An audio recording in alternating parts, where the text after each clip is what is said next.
Okay, so this is a really quick video on how to integrate App Friends app tile into your app interface. So ideally you'd have been through this step, you'd have either entered an API key or got in touch with us to get onboarded.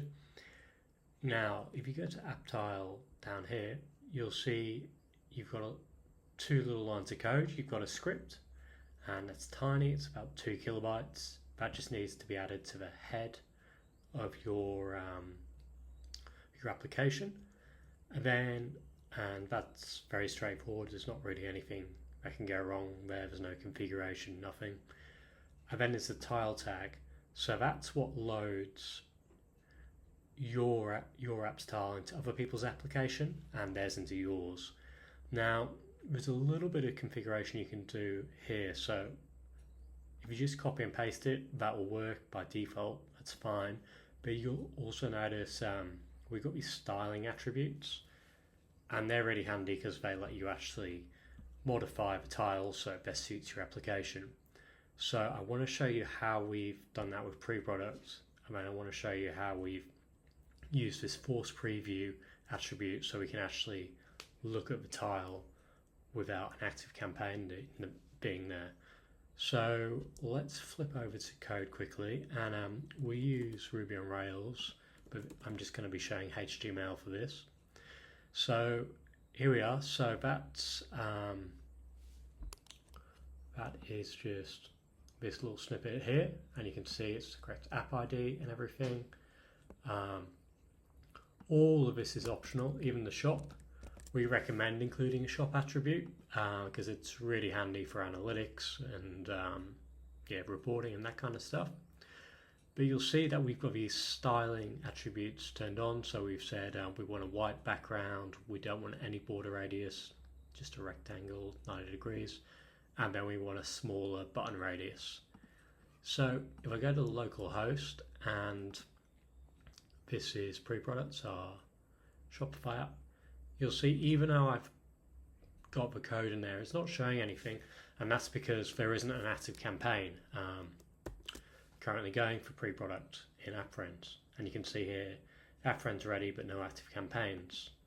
Okay, great, but how do we test our styling and make sure we're happy with it before a campaign does go live? So, like I mentioned earlier, there's this force preview attribute, so let's grab that and paste it. And now let's go back in just so we know it's all starting again and get a setup. And there we can see it's loaded in, and we've got the white cards to match the rest of the interface, and the button is matching the radius of our other buttons, and that's all kind of working.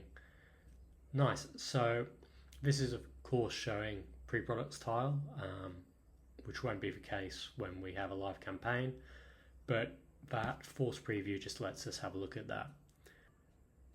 And one other thing I might show you quickly is this. So it's test attribute. Now if we go back to the code, by default, every time the App Friends tile loads, it'll send an impression. So the polite thing to do would be to put test mode in for development and test. That way, any apps that you are kind of co-marketing with at the time, they don't get fake impressions. So not essential at all, but if you'd like to be polite, you can do this. We can do unless, I guess. So unless we're in production, show test. And I know a lot of languages don't have unless, so it'd be like that kind of thing. Cool. So let's check that again, and if we go to setup, load, and we should get a little, test mode, not sending data. So not essential at all, but that's something we recommend. So the final setup would be something like that. So if we hop back over to there, we shouldn't have any tile loading because we don't have an active campaign in App Friends. So this is perfectly set up and it's ready for its first campaign. And I think we can, yep, back in App Friends and App Tile, check integration. Nice, it's all good. Cool. Thanks for watching. I hope that was helpful.